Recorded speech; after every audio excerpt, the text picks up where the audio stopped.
About a year ago, we started looking for the bones of Butch Cassidy and the Sundance Kid. It's been a long trail. What happened to these guys is one of the last great unsolved mysteries of the American West, which isn't too surprising because these guys were famous for being elusive.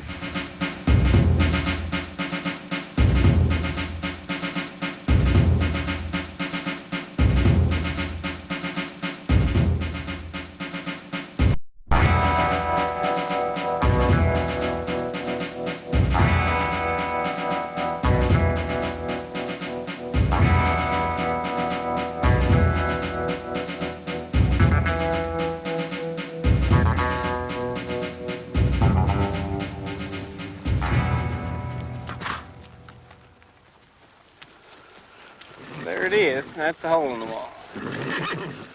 It looked like the end of the line to a posse that was chasing Butch and Sundance. Man, that's a hell of a drop. The hole in the wall was one of Butch and Sundance's favorite escape routes, till one day they just disappeared forever. Some folks reckon these guys ended up ranching down in Argentina. Others claim they got a facelift in Europe and came back to live out their days in the States. There's no end to the legends. Come on, baby. Take it, baby. Take it. Have a girl. What's your idea this time? Bolivia? You wouldn't believe what they're finding in the ground down there. They're just falling into it. Silver mines, gold mines, tin mines, payroll so heavy we'd strain ourselves stealing them. You just keep thinking, Butch. That's what you're good at. Boy, I got vision and the rest of the world wears bifocals. Well, do you think you'll ever find out for sure? Well, we'll give it our best shot. If we can find some bones, we might be able to say whether they're them or they aren't them. First, we have to find the graves, if they exist. I've been in the bone business for over 30 years. Started with a murder victim in Oklahoma. Like anything else, if you do it enough, you get good at it. Pretty soon I was getting calls from coroners all over the country. Big cases. Serial killers like John Wayne Gacy, who murdered 33 kids in Chicago. Or the Nazi concentration camp doctor, Joseph Mengele. His bones showed up down in Brazil a few years ago. In the last few years, I've spent a lot of time in countries like Argentina, Chile, and Guatemala, helping track down the skeletons of the thousands of people who were disappeared by military dictators. In Argentina, I heard a lot of stories about Butch Cassidy and the Sundance Kid. That's when I got interested in trying to figure out what really happened to them, how they died, and where they were buried.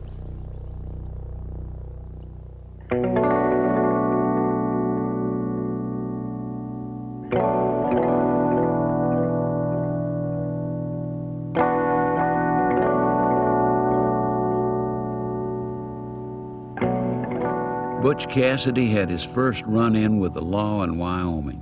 Back in 1894, he was sent up to the pen in Laramie for a couple of years. So the trail begins with the old prison records. Here's our boy, Butch, a.k.a. George Cassidy. Now, if I'm going to identify a skeleton, I'll need to find out everything I can about what he looked like. His age, height, old injuries like gunshot wounds or fractures, even if he was right or left-handed. And a good mugshot could help out a lot.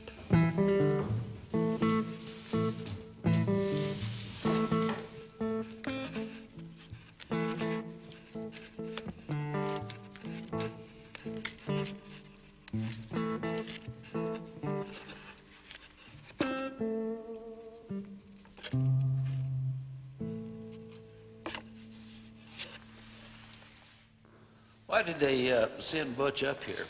He was arrested for dealing in stolen horses from Bighorn Basin in Wyoming.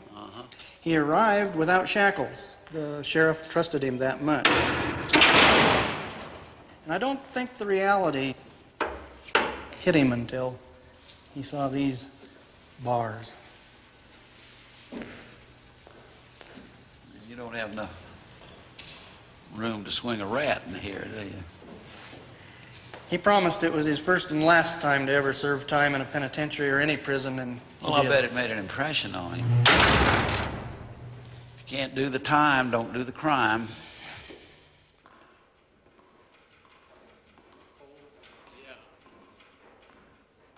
When did he get released from here? January of 1896. He'd served 18 months of his 2-year term, and the governor pardoned him. And they recognized he was a pretty powerful outlaw and a great leader of that kind of man, and they wanted him to promise he wouldn't carry out any more robberies. He says, I can't do that. They said, well, how about no more robberies in Wyoming? He says, okay. Did he keep his promise? Yeah, except for trains. Trains didn't count.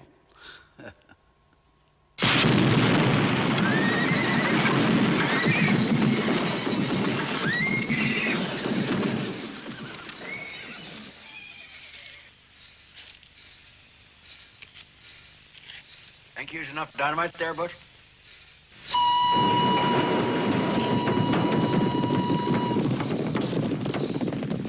Whatever they're selling, I don't want it.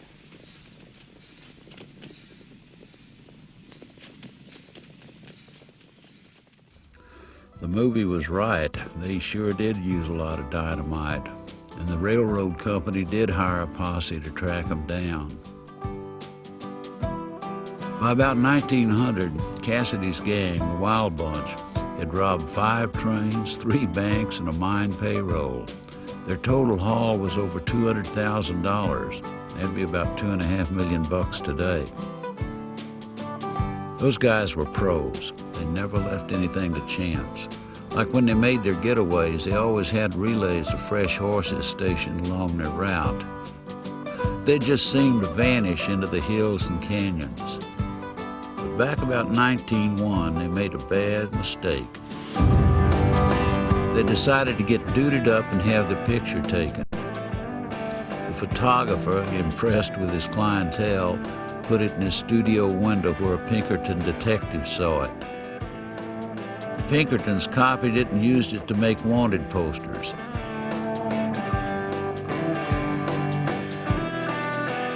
Within a couple of years, most of the Wild Bunch was dead or in jail. As usual, Butch and Sundance were lucky. Along with their female partner, Etta Place, they went to New York and boarded a ship for Argentina. Most people agree on this part of the story. The big mystery is what happened after that. So where next? Well, I'm hoping to come up with an answer in Washington, D.C., home of a couple of bandit detectives who have spent years raising dust in archives across South America. These are the kind of folks who spend their vacations scanning thousands of documents, hunting for a clue. And maybe it's paid off.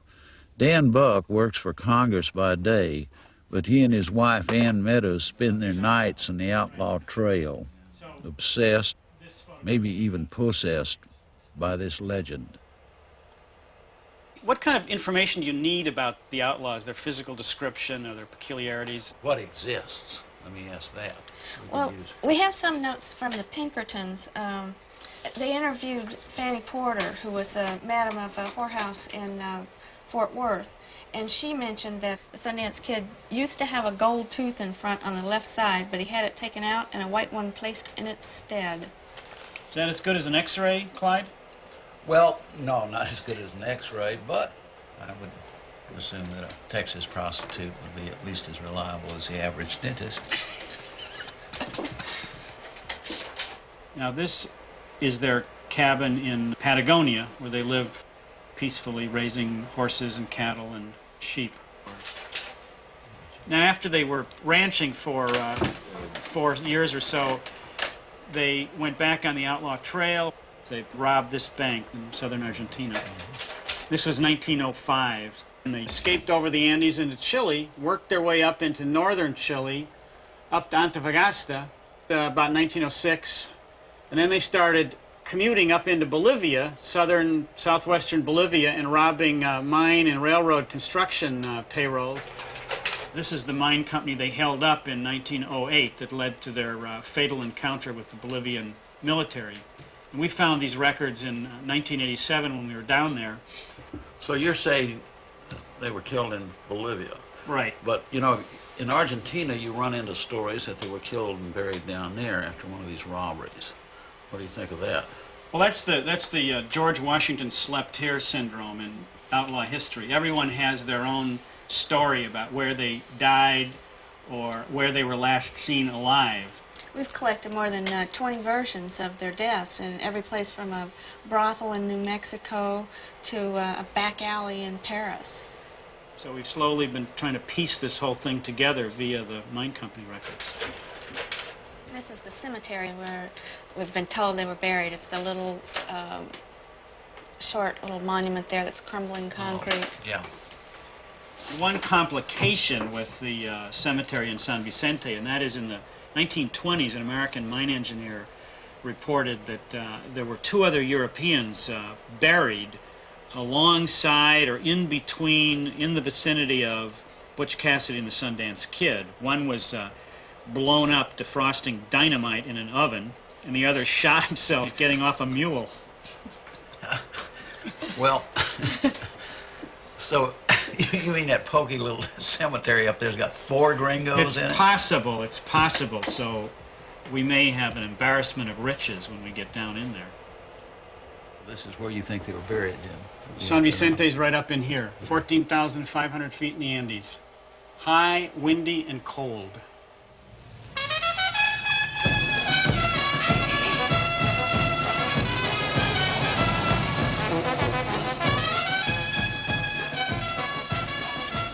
are heading into the world's largest open-air hardware store. Yeah. And you can't find here. New, used, broke, new. Yeah, if you look long enough, they got it. My old buddy Bernie McClurkin has joined us in La Paz. It's Ace Hardware with Sunshine. Bernie's an archaeologist from Arkansas who I roped into helping me out on this dig. Buenos días. ¿Cómo le va? ¿Cómo se llama? ¿Paradrillos? ¿Cómo son los? Eso es para buscar oro en Tijuana. Ah, qué bien, para buscar oro. Sí, en Tijuana, para gastar Eso. las rocas. Nosotros vamos a buscar un tipo de oro. O no oro. ¿Y estos más pequeños cómo son? Iguales. La unidad a 2 bolivianos. 2 cada uno. Cada uno a 2 bolivianos. ¿Y 3?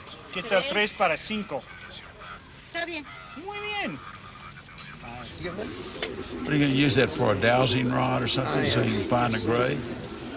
Spoon. If it swings north and south, it means it's Butch Cassidy. If it swings east and west, it's Sundance Kid. Did you see that? If it swings both ways, it's out of place. You got a sack?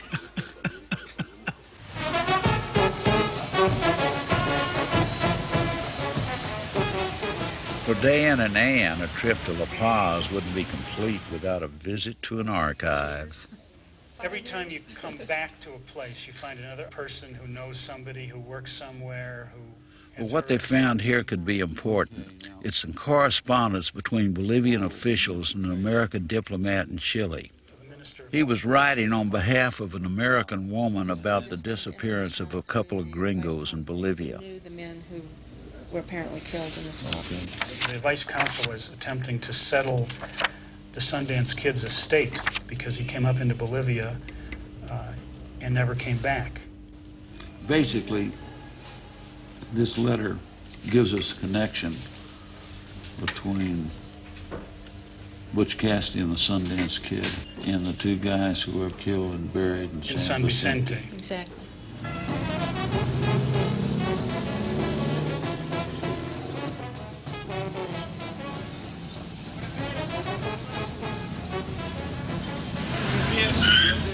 Finally, after 6 months of negotiation, Today's the day we get permission to exhume the graves.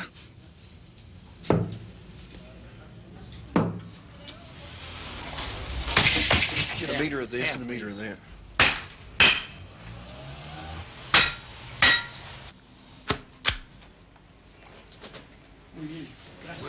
Gracias, señor. Gracias. Bueno. Well, let's go dig some dirt now. You gonna take those back to Arkansas with you? No, I'm not sure if I can get it on the airplane. Okay, here's to crime. Here.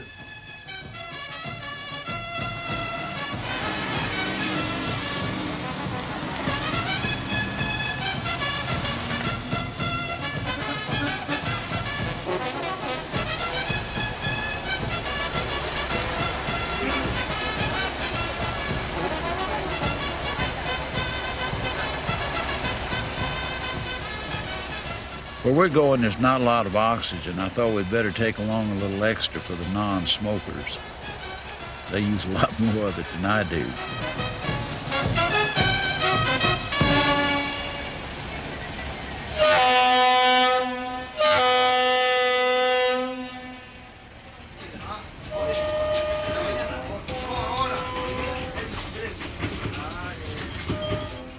From La Paz, it's a 13-hour train ride down to where Dan and Ann reckon our outlaws ended their days.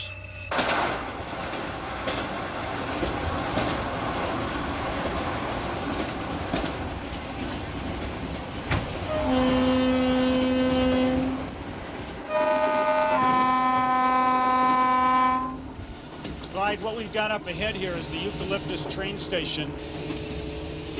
Back in 1908, Butch and Sundance are reported to have held up the monthly payroll here, and How much did they? something like 10, 15,000 pesos, which would have been around $75,000, $100,000 in today's money. Not bad. I can see why they call this place eucalyptus with all these eucalyptus trees around here.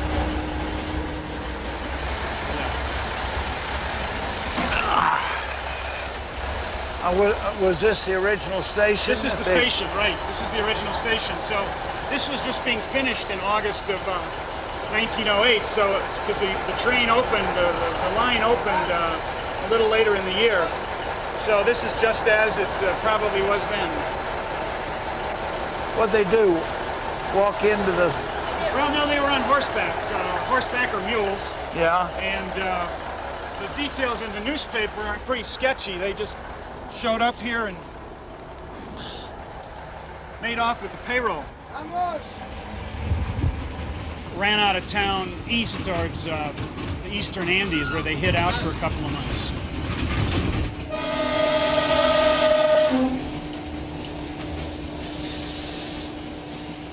Except for the llamas, this country looks a lot like Wyoming. Probably Butch and Sundance felt at home down here. Country's so sparse, I bet the buzzards have to carry their lunch.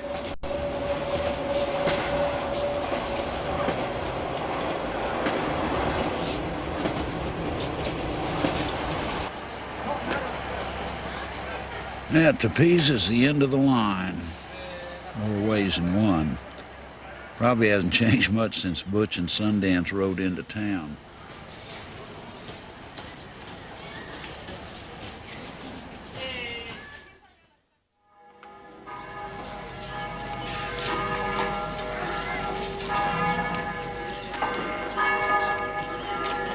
Back then, this was the headquarters of the Aramayo Company, one of the richest mining operations in Bolivia, with payrolls so heavy you'd strain yourself stealing them.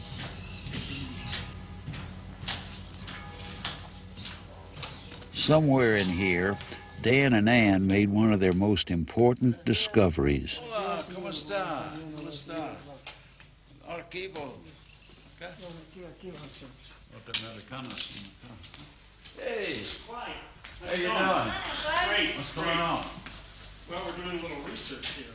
Buried among the company's records is a first-hand report of a payroll robbery, and it bears all the hallmarks of a Butch and Sundance holdup.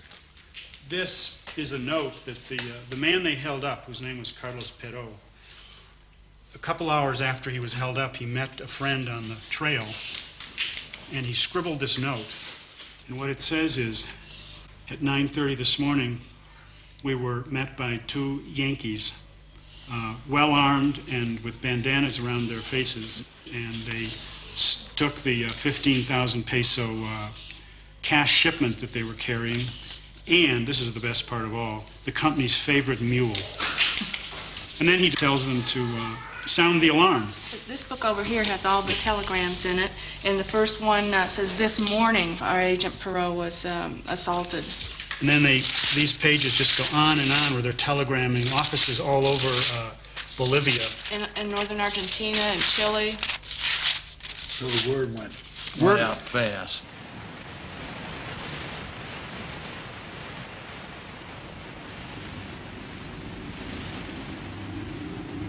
It's easy to get lost in this country. Easier for outlaws to get away.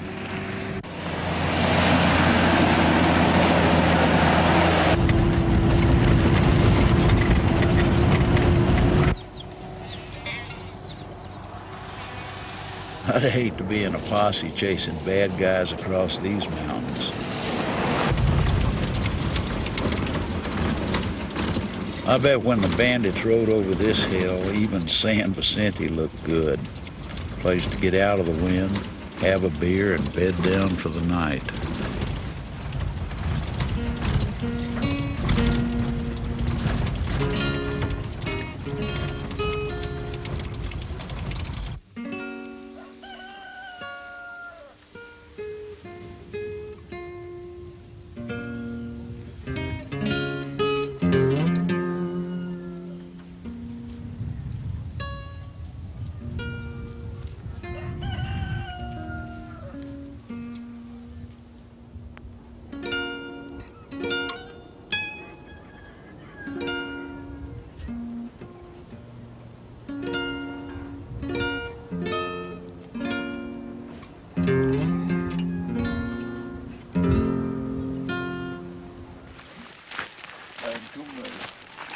¿Está aquí adentro?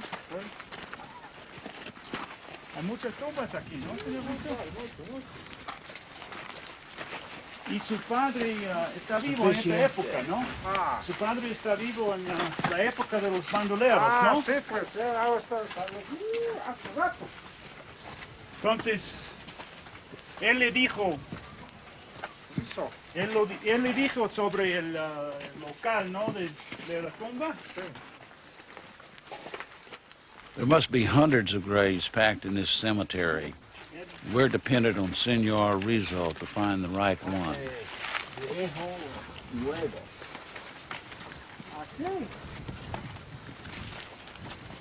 Aquí está. Eso. ¿Y qué pasó con la placa y la cruz y todo? Han caído. ¿Han caído? Claro, tenían ¿Así? una cruz aquí vaciado. Sí. Y ese había caído. No hay. Él fue una parte del equipo que han enterrado a los bandoleros, o Claro, pues. él trabajaba en el cementerio. Él era pues aquí encargado de aquí del pueblo, era pues. ¿Quién? Mi papá era pues. Sí. Father was in charge of the cemetery. Well, I think the dates might be a little off here. But His father was alive when all of this happened. Whether he was really in charge of the cemetery is another question. It was a major event in the town, just like this is. Okay, here we are, man. Right there. What do we do? If it's possible, we're going to have to move this out of the way. The obviously sensible thing is go down here with the feet. If we mess them up, it's not going to hurt anything that you need to look at. Okay, great. Then we'll establish the level where we find the bones. Work that way from there. Good idea. Winning idea.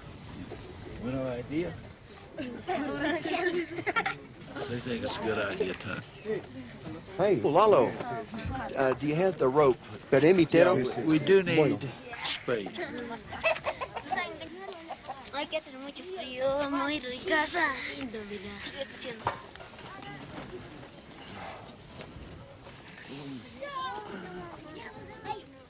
Village shaman's a little worried that we might make the spirits angry when we start digging.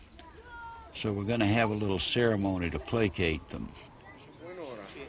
Offering up some tobacco and that local white lightning they call Singani. Believe me, a couple of shots of that stuff would be enough to mellow out even the meanest spirit.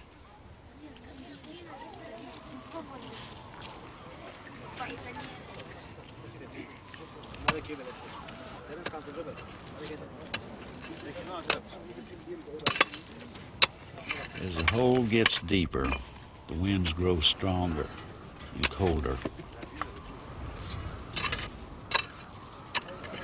Maybe the spirits need a little more Singani. No, I could use some.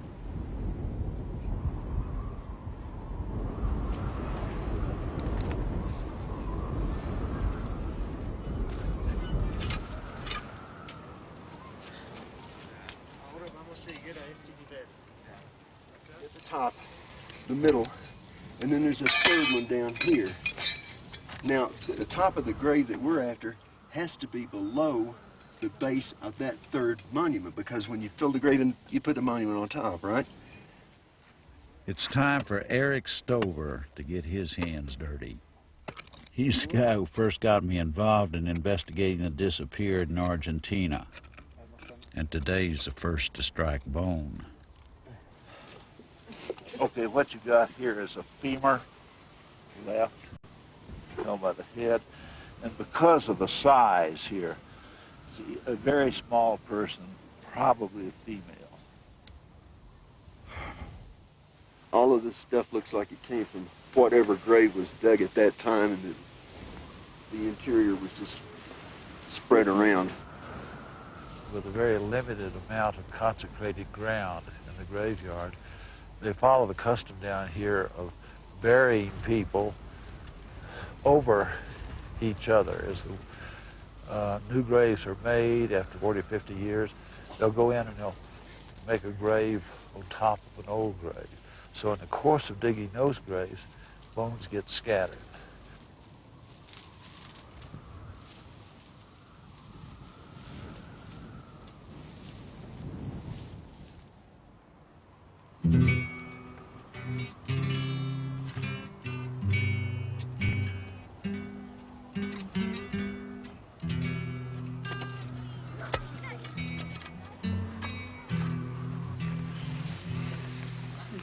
There. Okay. We're dealing with the right femur. Oh, small. I haven't taken any measurements on it yet, but This is the one. This is the one from before lunch. this is before lunch and after lunch. Yeah.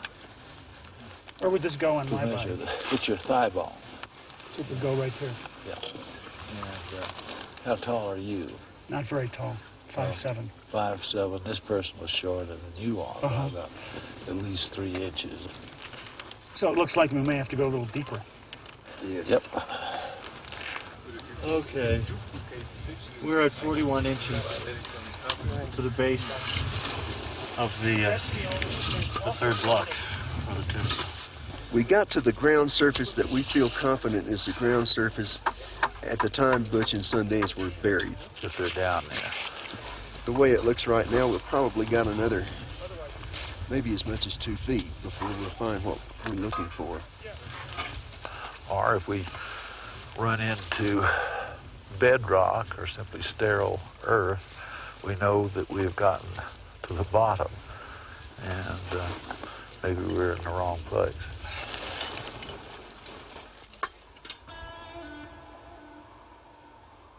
That hole ain't big enough for all of us, so Dan and I are going to do a little exploring. This is great goat. Mm-hmm. As goat goes.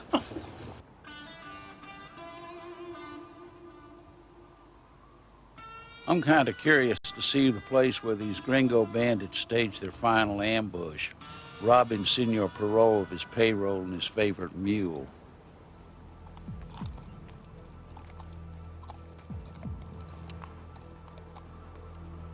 They had brand new Mauser rifles. Yeah. And Colt pistols. And then what he described... Did he give the calibers? No, he didn't. He didn't. You know, I believe, I'm not certain, but I think Browning was making this kind of a small 32 caliber automatic back during that period. Nice spot for a holdup. Yeah. Couldn't pick a better one.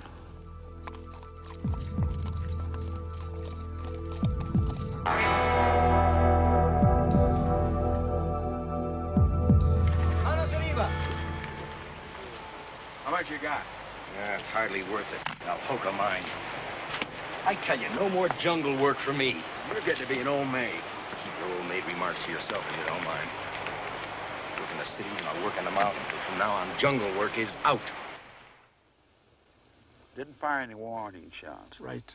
No shots fired. What'd they do? Well, the bandits were exceedingly polite, spoke in English, which took Perot a little bit by surprise. And they asked him where... They must have known that Perot spoke English. That's maybe. right, that's right. And they asked him where the 80,000 peso payroll was. And he told them that was going next week. All he had was the 15,000 peso payroll. And he said that the bandit was silent for a moment, as if, damn. And then they forced them, they told them to dismount from their mules, and they began searching their baggage, and they knew exactly the kind of bundle that the money was kept in because they grabbed it without opening it. That's a real inside job. And Perot saw them later off in a distance as black specks. That's the last he saw of them until he later identified them in San Vicente.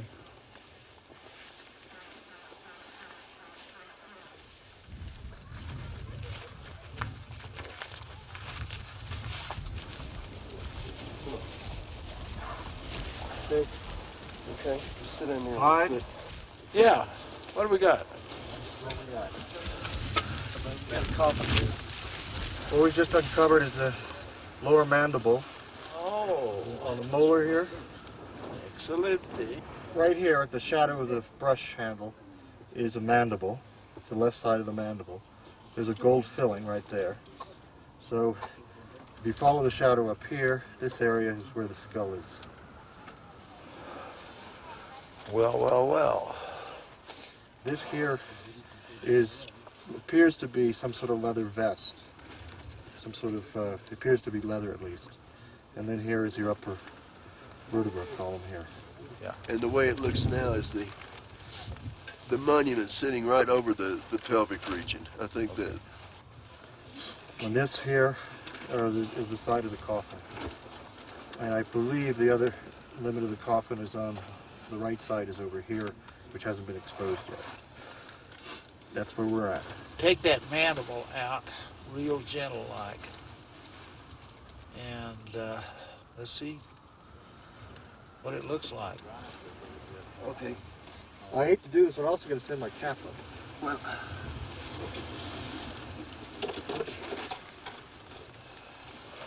You take it up.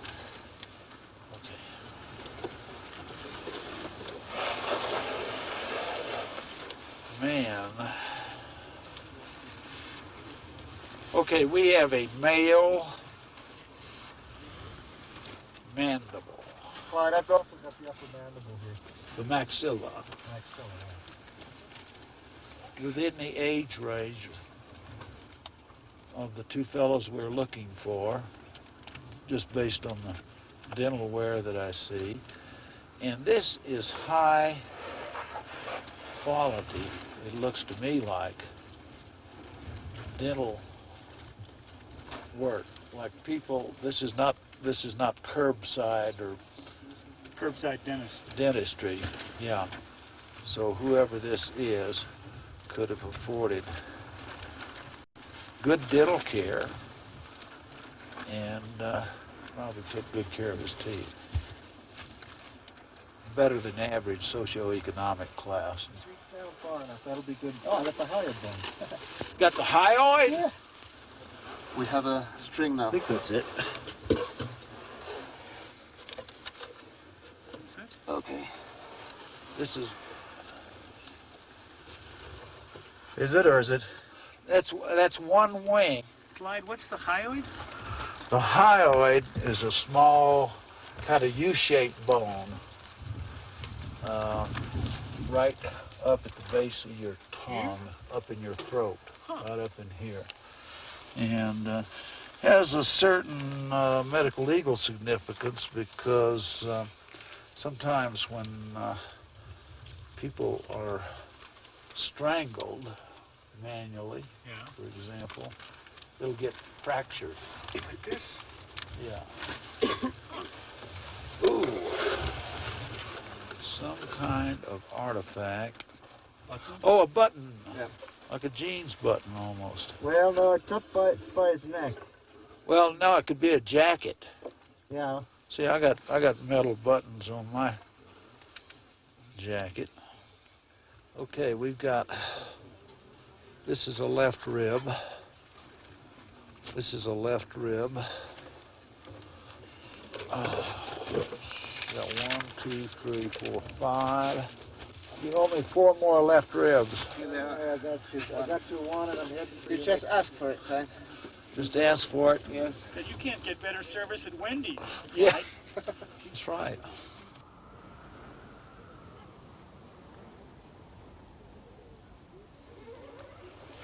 Watch the side.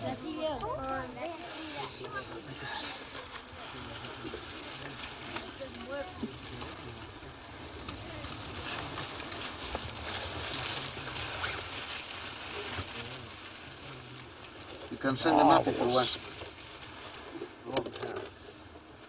Blondie's hair sounds kind of Scandinavian, don't it? Thank you.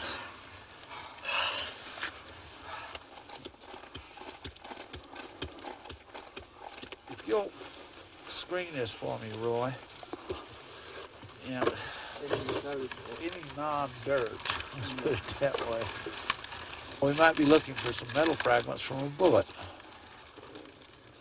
Let me see this. Aha, aha, muy bien. Muy bien, Shay.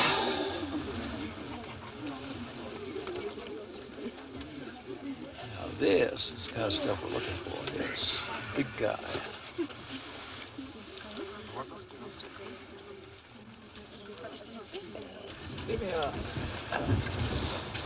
Give me an age again. Butch Cassidy was how old? Born in 1865, died in 1908. So we're dealing with a 41-year-old and 43-year-old. What we need to do next is dig even deeper underneath this first coffin, just in case they buried the bandits on top of one another. See you tomorrow, Bernie. Right. You go light down there. Take it out. We've given up on the idea of lifting the monument, but we want to make sure it doesn't topple into the hole and kill somebody. This dig is already complicated enough with 4 gringos buried down there. We damn sure don't need another one.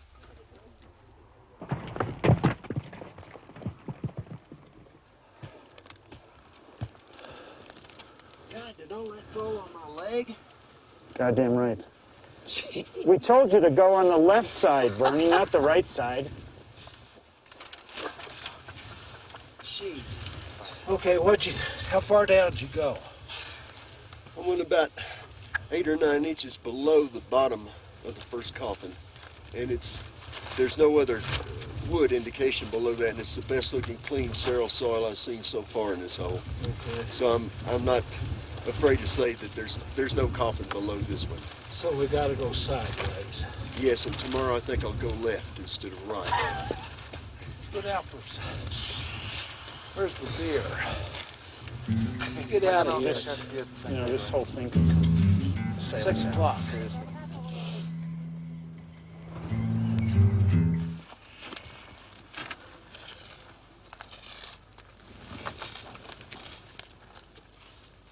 cuarto es. ¿Quiénes estuvieron en este cuarto? Aquí estaban los bandoleros. Ah, ya. Aquí estaban Alojado. alojados. Y aquí estaba el dueño de esto. Existía, pero ahora ya no existe. Pues. Le han volteado esta casa, ahora aquí ya está otro ya. So this is the kind of house they holed up in, the shootout occurred in. Right. Butch and Sundance were on a hard 2-day ride from the holdup when they hit San Vicente on the evening of November 6th, and they asked for lodging and were directed to a house, something like this. Put their mules in this patio area and unsaddled their mules. And unfortunately for them, they stacked their rifles against the wall. Then they went into the room that they were assigned and ordered some dinner. What'd they order? Sardines and beer. Hardly the makings of a Last Supper.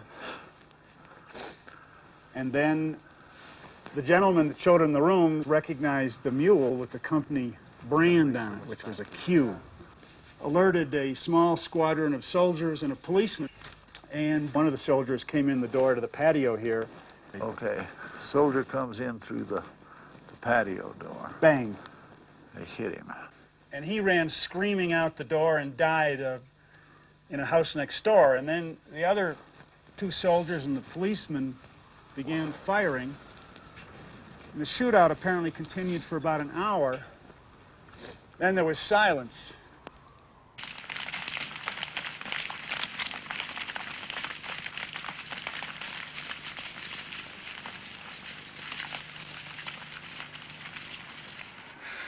For a moment, I thought we were in trouble.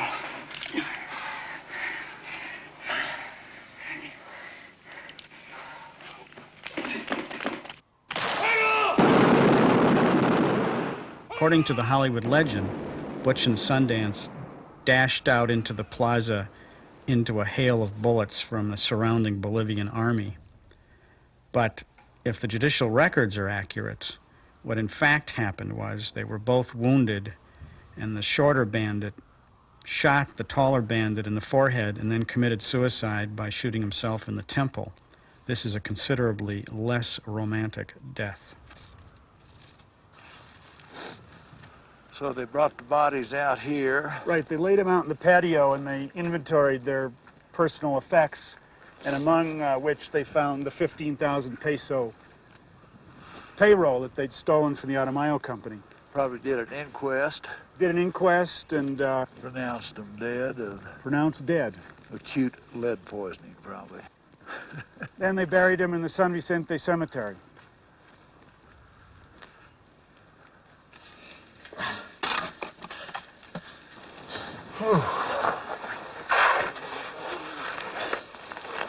Clyde, where are you?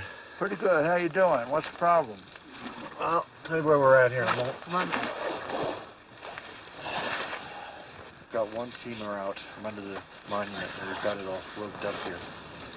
If this is the coffin, edge of the coffin yesterday, all of this is very soft, till about 6 inches again, and it turns hard. You dig into there, and there's still no coffin. Okay. So we've abandoned the idea that there's any coffin next door, and I can go down and get the other femur. That may just be about it, unless you get any other ideas. Now, what's the problem with the baby's grave over here? Baby's grave over here is too unstable, and we just don't want to have that cave in. Wait a minute now. These stones. Yeah. Look, I can dig it further, but this is supporting this, and we're a little worried. It's a mess. It's too bad we can't get this monument out one way or another. The wall on your left? Yeah. Eric's been digging to either side to find another coffin down there, but so far no luck.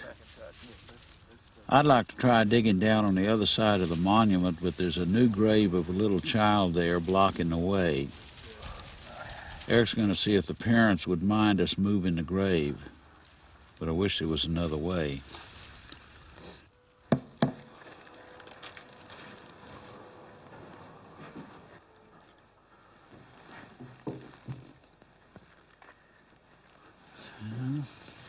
This is a very big individual, around 5'11" in height, and this is several inches taller than the average for the local population up here in the Andes.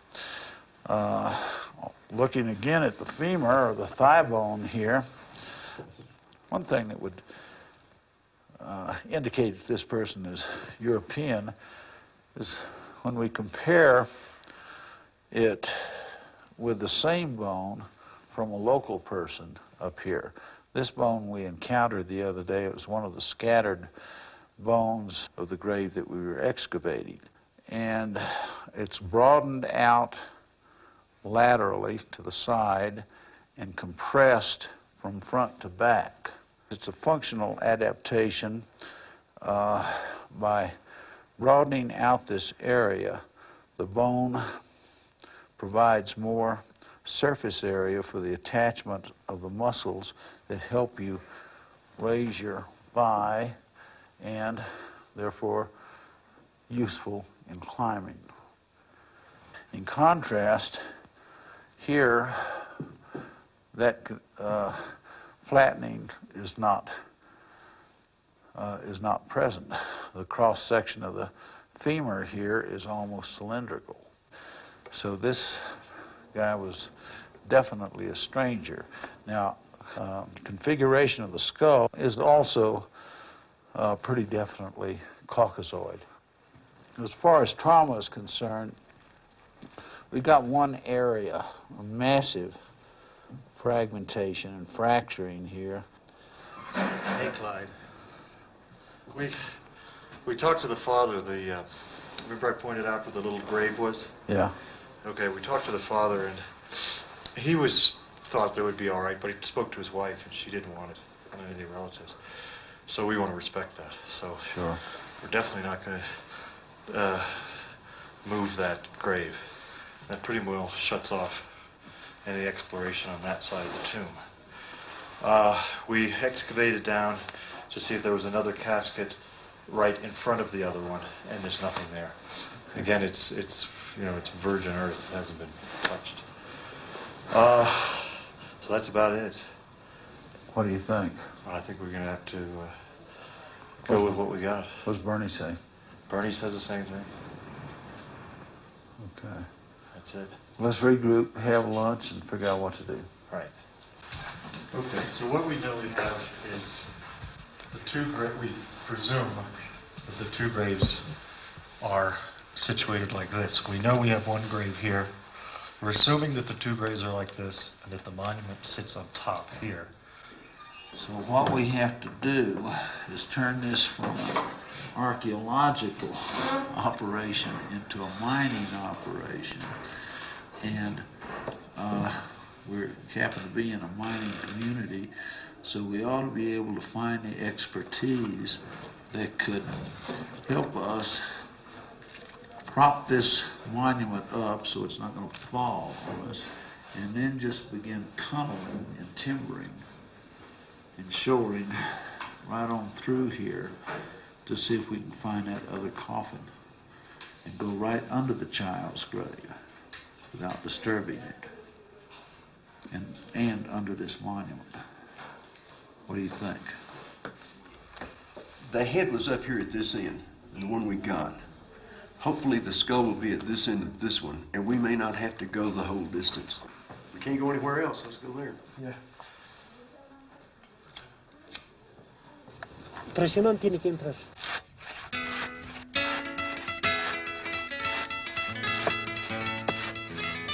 Look, we're already a day over schedule, I know, and the train only comes once a week, so we've got to get through this and out of here by tomorrow.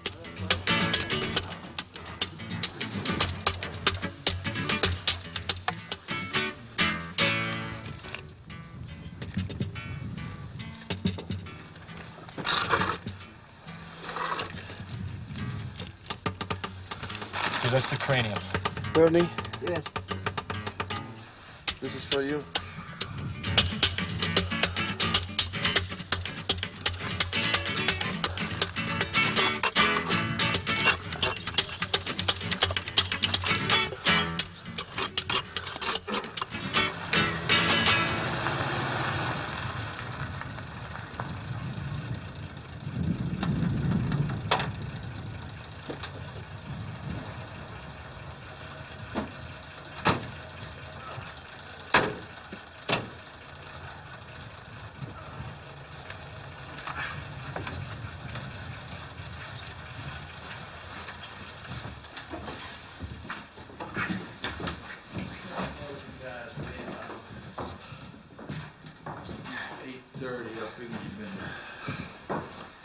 hostage by the miners, or else we're out partying with them. Eric's got a little surprise for you.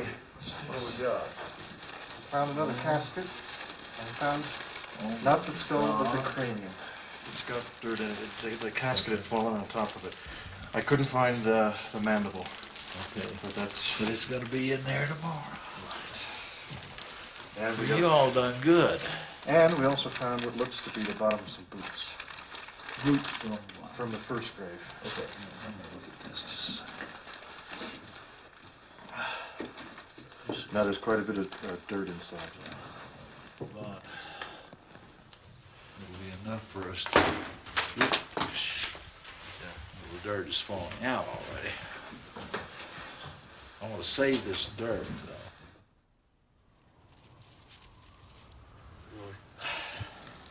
Well, what we got here is just a jumble of bones.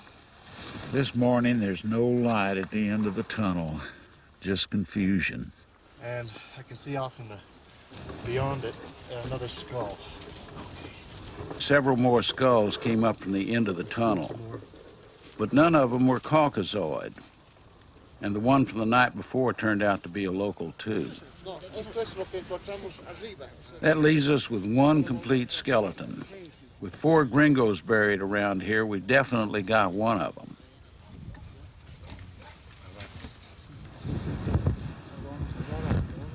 Salve María, llena de gracia, el Señor es contigo, bendita tú eres entre todas las mujeres, bendito es por tu vientre Jesús. Santa María, Madre de Dios, ruega por nosotros pecadores, ahora y en la hora de nuestra muerte. Gloria al Padre, al Hijo y al Espíritu Santo. Como el principio de los siglos. Bones may be my business, but they're other people's family. People of San Vicente have been very good to let us disturb the bones of their relatives. Naturally, we promise that everything we take from this cemetery will be returned for proper reburial.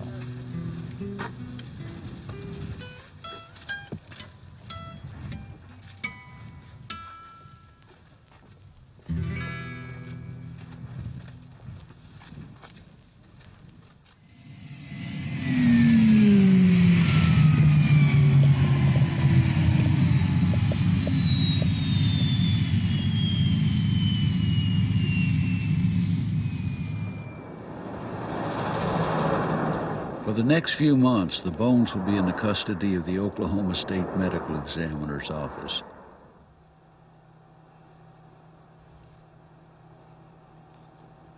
Bones make good witnesses. They may speak softly, but they don't lie, and they never forget. This is the complete skeleton we're calling San Vicente 1.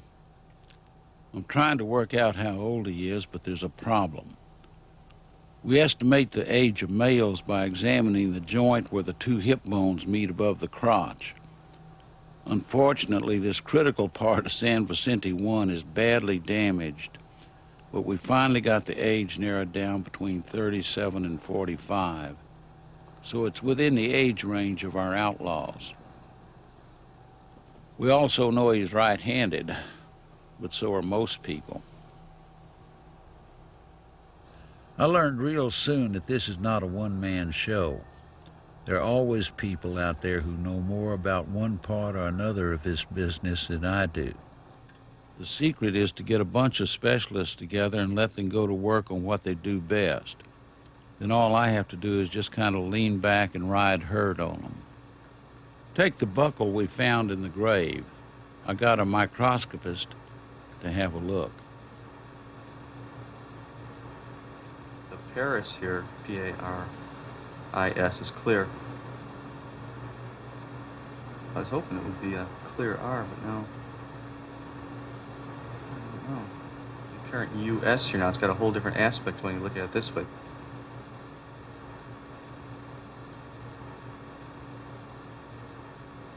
Looks like you do have an O there, though. Looks like an L. Looks like solid. Words on the buckle are solid and Paris, which don't make much sense until we discovered that Paris was the brand name of an American company that made suspenders and other men's accessories around the turn of the century.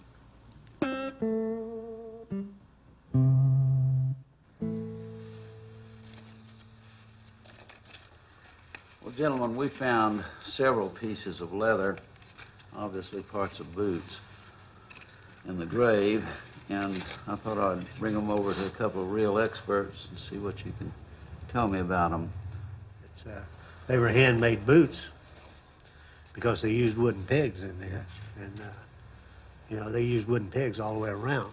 You see anything about, maybe that could tell you about how old they were or when they were made? Well, they started using wooden or brass tacks instead of wooden pegs back in the 30s, didn't they? But see, these was built even further back. You could tell by the wooden pegs going around here. Now, we've got some remnants of the heels down here, too, and I guess, oh, here they are. These are pieces of bases. These are stacked together to make this part of the boot here. And then you got your heel here. But this is your base, and that's what these stacked up is, that. So we definitely got high heel boots. It'd be a cowboy boot, be a cowboy type boot. Kevin, got some of these bones from Bolivia. So far, we've got very tantalizing circumstantial evidence. But to identify this skeleton, we need more information about the outlaws, particularly the Sundance Kid, whose real name was Harry Longabout.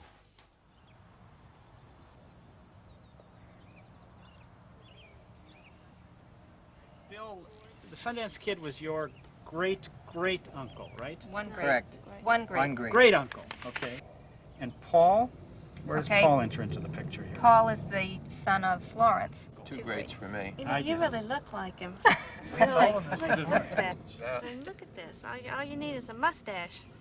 Yeah, well, I used to have one, but it would turn red on the ends, so after a while I come up funny with black hair and a red mustache, so I shaved it off. You know, Sundance's mustache would come in red, too. Really? They mentioned that in the Pinkertons. So the family traits still exist. You know, we're now in the process down in Oklahoma. Clyde Snow is trying to identify the bones that we brought back from Bolivia, and it would be good if you could tell us about any family stories about Sundance, any specific marks he had, or... Well, he came back to visit the family in 1900 and again in 1902. And he told the family on one of those visits, I believe it was 1902, that he had a gunshot wound in his left leg. What do we got right there? There we go. Yeah. Here we go. One metal fragment here. With the cortical thickening and the irregularity that you see around it, I think it's an old injury. And since it's circular, and you're asking a forensic pathologist, most circular old injuries we see are gunshot wounds. And that would be in any other setting, that would be my first guess. It's an old healed gunshot wound. And if somebody got shot in what, 1900? Probably been several years before. A few years this before. killed. Yeah, and a few years before it's not- I antibiotics. don't know exactly. A few years before Yeah. antibiotics, it wouldn't be unusual to have a pretty long-standing inflammation going on there. I think that's what you're seeing there. But how about this hole in the head? If it's a gunshot wound, we ought to find some metal fragments embedded in the inside of the skull. I don't see anything really large, but there are a few small, almost pinpoint pieces of metal, fragments of metal, one right up in here and one farther up on the cranial vault, and a few others like that scattered around. Now, one thing that we should point out here is that there's no exit wound. The bullet entered but did not exit. However, this is not unusual even in suicides committed with handguns. It's very often the bullet will enter, but it no longer has enough energy, unless it's a very high velocity bullet, to make an exit wound in the skull. But where's the damn bullet? Well, a Bolivian news story on the shootout said that a small caliber bullet was removed from the forehead wound of the tall bandit. But who is this guy? The Sundance Kid was the taller of the two, but we still can't rule out Butch. And then there's those two other gringos, the German and the Swede, who also died violent deaths. Okay, well, this is the first time that we've had all of our experts involved in this case together. We'll start out with San Vicente 1, our skeleton. Okay, first thing, we can definitely say we got a male, classified as Caucasoid or white. This person is somewhere around 30 to 45 years of age, probably pretty close to 5'9" to 10 inches. Whereas Sundance... Yeah, the estimates were, I think the lowest was what, 5'9"? 5'9". They range from 5'9" to 6 feet. For Yeah. Sundance. On Sundance, and He Butch was around tall. 5. Everything tells us that he was a little taller than Exactly. Butch Cassidy. This skeleton is falling much closer to the Sundance than to Butch. Here's a description of what they were wearing. The tall gringo was dressed in a light brown cashmere suit, a gray hat, red gaiters, a belt with about 28 bullets, a gold watch, a dagger, and a silk handkerchief. And then the smaller one had on a yellow suit, apparently cashmere, red gaiters, a gray hat. He had a silver watch with a blue silk handkerchief, a cartridge belt with about 30 bullets. And they also had bullets in all their pockets. Both were unshaven blondes with somewhat turned up noses, the small one a bit ugly and the large one good looking. In Spanish, Roy, maybe you could explain. Yeah, he The talks blonde about is a that. little misleading. Yes, because this description was made by Bolivians. No, it was the judge or the soldiers that were there. And most Andean people have black hair and a darkish complexion. So anyone a bit lighter would be catalogued as blonde. Okay, Skip, we're getting... Did you look at the hair in detail? You know, most of the hair was pretty badly deteriorated, but I was able to find regions in there where there's a lot of the hair structure left. And there's enough structure maintained that if he had had a lot of pigment in the hair, it would still be present.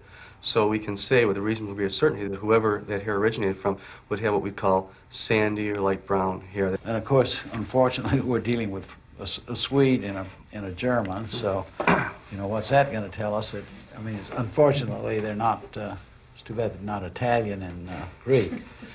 But I don't know how... Butch had light hair. Light hair, so we'll just call it light, brown, and also Sundance. All right, now we're down to the photo superimposition, where we had Dr. Sadler take the skull and compare it with the photographs. What he does is place markers on the skull to match the depth of flesh over certain points of the head and face.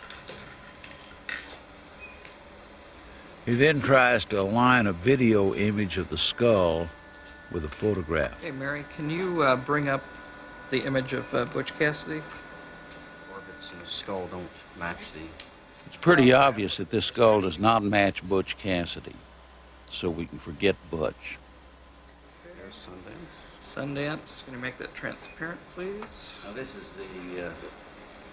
the New York. This is from the New York photo, exactly. Yeah, Yes. this should. Yeah, we can Let's see see. through. Good. See the alignment. Lower terminal arm. Here comes the mouth. There's the eye. It's looking Looks good. good.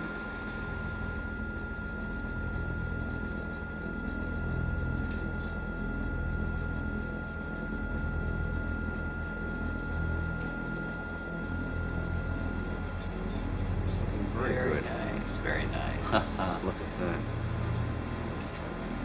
Orbits fall into place of the eyes.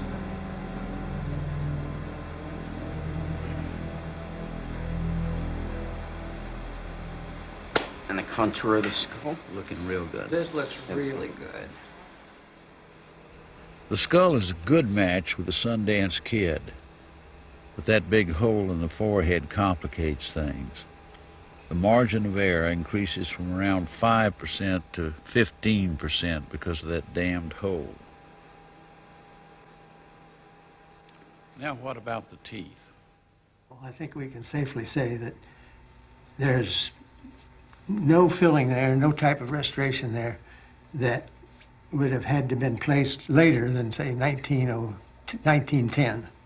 And as far as maybe ruling out the German and the Swede gold foil restorations of this nature, probably had to have been inserted in Chicago or the Chicago area at about the turn of the century, plus or minus about 10 years. Is this the kind of dental work you'd commonly find in any American or European that had teeth problems?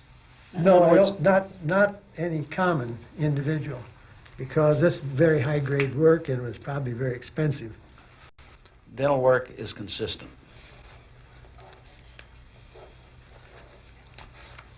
But not a high degree of consistency. Let's come down here to one other thing we know now about the Sundance Kid, Mr. Lonebow. He has been described in his Pinkerton records as having a peculiar straddling gait, and his nickname was the Straddler. Right. They called him Straddler.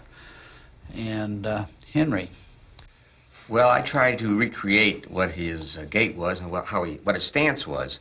He wasn't bow-legged because the femur was pretty normal, but the tibia shows a bowing, and the fibula, which is also bowed, indicates that he was probably knock-kneed and flat-footed, so that he did assume a somewhat straddled type gait as he walked. But I could almost determine that he had a real severe callus under the second toe, mainly because he was born with a short first metatarsal bone, which is a condition called Morton's syndrome. And that shifts the weight over to the center of the foot. Henry, can you tell us within the population what percentage might have this condition? Well, I've never seen any actual statistics on it, but I would imagine less than 5% of the population have this problem. And it is congenital and oftentimes is familial. Well, the family has a trait where the toes curl up like sort of like a ball or a fist. I have that problem. My dad had it. Your grandfather? My grandfather had it, which was Sundance's brother. And I think, Paul, you have a problem along that line. Yeah, it's kind of a tendency to go under. Like a hammer. How about when you walk? Can you feel the difference? Yeah, a little bit, especially on the left hand foot more. Why don't you guys get up and walk around first and see if we can... I don't know what you're going to see, but a couple sloppy old men. I always wear out one shoe before the other. I got to buy a brand new pair of shoes, and the left-hand 2 months side? later, yeah, the left-hand foot. Same thing here? It's like pushes out to the side and it ruins the shoes. The remains of the boot that the individual was buried in was quite intact. A piece of the insole was removed, probably by the individual, not by a bootmaker, because a bootmaker wouldn't have done a sloppy job. He took a knife and he slit it down the center, and just, you can see it was kind of a botched up job, very amateurish, but he couldn't get the knife close enough to the end of the shoe to see what he was doing, and he just ripped out the center portion to float the area so that he wouldn't have so much pressure on it. Obviously, this particular foot was very painful for him. The traits that we can see in skeleton number SV1 are strongly consistent with what little we know about physically about the Sundance Kid, Mr. Lonebow. They're inconsistent with Butch Cassidy, but that leaves us with the German and the Swede, and of them we know nothing essentially except that they were male Europeans. They can't be excluded. Okay, the last few days, we've gotten some very interesting information that throws another wild card into this deck. Just the other night, we were in contact with Mr. Roger McCord, who was down there in 1973, and while he was there in San Vicente, he took some photographs of the monument. They took us up to the cemetery. They knew what we were there for, and they wanted to see if they couldn't help us find the graves of Butch Cassidy and the Sundance Kid. And they took it. Boy, this looks familiar, I'll tell you. You'll This notice is the one that we exhumed or excavated. This is the one that we, that they had talked to us about in terms of the chains and locks and... And here's the metal plaque, you know, that when we were up there, you know, that's no longer there. At that time, it still had the plaque on it, which you can see here. The first word we can make out here is H-I-E-R, which is German for here. I can't see that. I really can't make out the next letters here. That's the trouble. Here. I think I know what they are. You make it? On yours? You can see the here. That's not the one. That a huge plaque, too. Let me pass this over. Monster. One with Yeah. that. It's a little larger. R. Here root. Here Here root. rest. Yari. Yep. Langer. Arbeit. EIT. Here rests from long years of work. Then this gentleman's sleeve is partially obscuring the lower part here, but it says, we can see one word, Zimmer, which of course in German means room, but it's also a common surname. And we can see enough here that there's an A, a V, and the commonest and the only first name that we can think of in German would be perhaps Gustav. Here's what we got. Here, after long years of work, Gustav Zimmer, whoever he is. The epitaph here speaks of long years of work, which makes me think of a person, you know, perhaps beyond the age that we see, the upper age limit here. Perhaps if we find out, for example, that Zimmer, Gustav Zimmer, was 55, 60 years old, he's out the window. How many Zimmers do you think there are in Germany, Clyde? How many Zimmers are there in Bolivia is the question now. Just keep thinking, Clyde. That's what you're good It's a at. piece of phone book. It ain't over till it's over.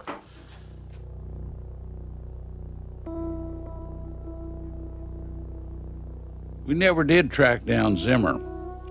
Apparently all the German embassy records from that time were sent back to Berlin and were bombed during the Second World War.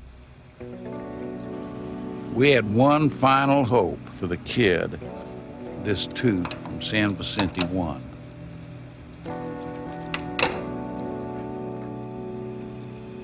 Chris Bowles, our molecular biologist, managed to extract DNA from it. Next, we needed some DNA from a living relative from the mother's side of the kid's family. Not easy. We set Susan Coble on the trail.